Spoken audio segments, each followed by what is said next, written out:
A fond welcome to anybody who enjoys writing and penmanship. Today on our State of the Escritoire, we're just going to be kind of bringing you up to speed. It's been a little while. I think I filmed the last one maybe 4 or 5 days ago, and I've had some new arrivals, new events. I'm still loving the snake over here. I'm going to do a review of this pen holder at some point. Over onto the octopus, I have, for some pens, I've started using this forehead part. So it doesn't balance here, but I realized you could kind of balance it there, and I kind of like having this almost like a double pen holder.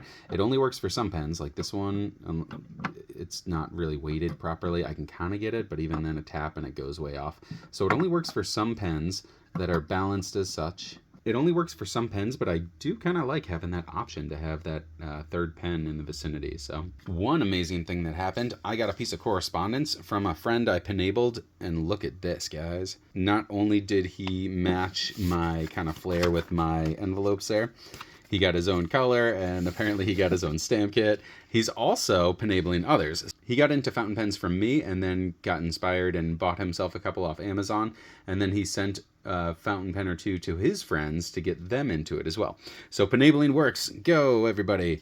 Do your part. But this is awesome, right? Check that out. He's got his own stamps there. And that's a beautiful wax. My wife complimented the seal. She's like, your seals are never that perfectly circular. So kudos there, my friend. He got some nice fountain pen inks as well, and that's beautiful and shimmery there. So, not to be outdone, I went on Amazon and spent like $10 and got myself quite the variety of colors here. If you toss 2 or 3 similar shades in that are slightly different, it actually will create an extra cool effect too. Maybe I'll do a video on that sometime. You have all the colors? Yes. Do you like them? Yeah. Which one do you think you're going to use? Oh, that's a nice bright pink too. It's like, okay. Any others? Next favorite, go. It's really hard. I would say that one. Oh, that's a nice purple. It's kind of subdued. Okay, you want to pick one more favorite? This one. Oh, that one's very nice. It's got like a pearlescence to it. Cool. I think my favorites would be, I really like this one here. I think I'm going to go over here for this kind of turquoise aqua one. Maybe this green one up here. That one will look cool too. Let's see what else is going on. In my pocket right now, today I was carrying my Q bolt action, Q3D bolt action. I've got a G2 teal in here, which is a beautiful teal. And let's go ahead and show you that. For a few years, I could only get this color in a 20 pack. I would have to buy about a $20 pack with 20 pens to get one of those refills. But then in the last year, I was able to find a provider where I could get like a pack of 5 of these at a time. And this is my favorite color, G2. It is a wonderful kind of aqua teal. It's unique, especially in the machine pen world. You're not going to find this color very often in other people's pens. And it is just a nice standout color. So let's check it out. Ba-da-ba-ba-ba. Teal. Now let's throw it up against some Kujaku.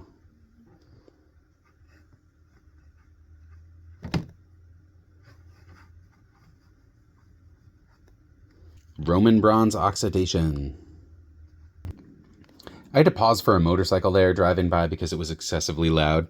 I was a motorcyclist for 10 years. I had a cruiser, I had decent pipes that made some noise, but as a motorcyclist, I can absolutely say there is no need for obnoxiously loud pipes. They do not save lives because that sound is pointed behind you. If you're actually concerned with the majority of accidents that are going to happen in front of you, usually from someone turning their left, which will be straight onto you, oncoming traffic, that is where the majority of accidents happen, and your horn is a better signal to that person than blipping your engine. So the whole loud pipes save lives thing, I was never that great into. It does make people that are in the immediate vicinity more aware of you, so it's good if you're staying static kind of in traffic. However, as far as, I'm going to get the loudest pipes I can just because they save lives, quote unquote, no. Wear a full face helmet and use your horn when you need to. Don't blip your throttle and don't get excessively loud pipes. Anyway, back to Roman bronze oxidation. So as you can see here, the G2 teal is really nice. It's like a Kujaku Roman bronze oxidation if you're used to, fountain pens. And now we have come to the point where I can review almost all of Hellcat's inks. Number 1, a come from behind champion. If you watched the last episode of the State of the Escritoire, you know that I really like this Petroleum. Birmingham Pen Company. This one I saved for last because it looked more teal and I was saving it to compare against Roman Bronze and Kujaku, but this one was more green, so much so that it is one of my top greens now. So Birmingham Pen Company Petroleum, you came from behind and you took the number 1 spot. Let's see, number 2. Number 2 was also an underdog, Lamy Blackberry. I did not think I was going to like this. In fact, I saved it for maybe the 5th or 6th I actually got to, and this one is great. It's a dark purple with a really heavy gold sheen, so much so that when you look at it initially, it almost looks brown. You really don't see much purple at all, unless the ink, you're using a big nib and you do see a tiny bit of shading. You really don't see that purple. It comes off as more of a brown, and then when you look, it might have a little bit of purple in there. But then when you see that gold sheen as well, it really kind of takes it to another level. This ink as well is remarkably inexpensive. All right, number 3, Roman Bronze Oxidation. So Roman Bronze Oxidation is a beautiful teal. I do like other inks in this color for other reasons, such as shading or shimmer. But as far as straight up color, I love this teal aquamarine over all others. So the actual color on that one is a winner. And that is 3rd. Let's do number 4. Number 4, Kujaku, right? These two are almost identical. This one, the Roman Bronze, has a nicer color overall. Kujaku, however, has more shading. So if you're into more shading, Kujaku is for you. If you just want a straight beautiful color, I'm going to go Roman Bronze. But Kujaku is hot on the heels of Roman Bronze. Let's do number 5. Number 5 is Karas 4 Peaks Purple. So Karas 4 Peaks Purple was a very subdued purple that I could use on the everyday with my pens, and it didn't make me stick out in an unusual manner. Here is 4 Peaks Purple. On the swatch, it does have a tiny bit of sheen, but it's really not perceptible in the actual writing itself. And I should have been showing you these all along. Here is Kujaku, our number 4. Wonderful teal kind of aquamarine.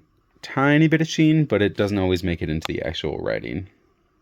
Here is Roman Bronze Oxidation. Again, not quite as much shading, but the color itself is just a beautiful, beautiful aquamarine teal. And we got our number 2, Lamy Blackberry, coming from behind to surprise me. Again, it really comes off as like a brown when you look at it because of that heavy gold sheen. There's very little purple unless that sheen runs thin, which it really doesn't often. So, Lamy Blackberry, number 2, beautiful ink. And then number 1, Birmingham Pen Company Petroleum. It's a beautiful green with some shading and not really any sheen or shimmer, but it's all shading and it leans a little bit teal, but it's a beautiful green and it's quickly jumped ahead unexpectedly to become one of my favorite greens. All right, we're back into the thick of it. We are on number 6. Drum roll, please. Number 6 was Athena Eternal Blue. So I didn't actually think this one was going to be anything special. So I put it in a fine just so I could use it around the office and use it often.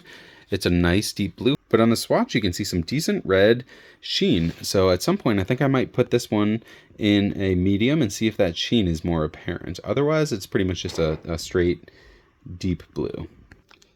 Number 7, Robert Oster and Vanessa Hemp.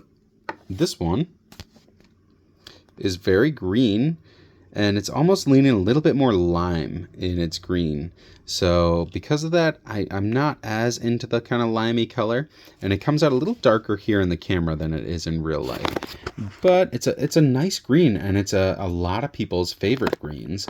It is very green in that regard. You look at this, you can't see any other colors in that regard. It's either light green, dark green, but it's green.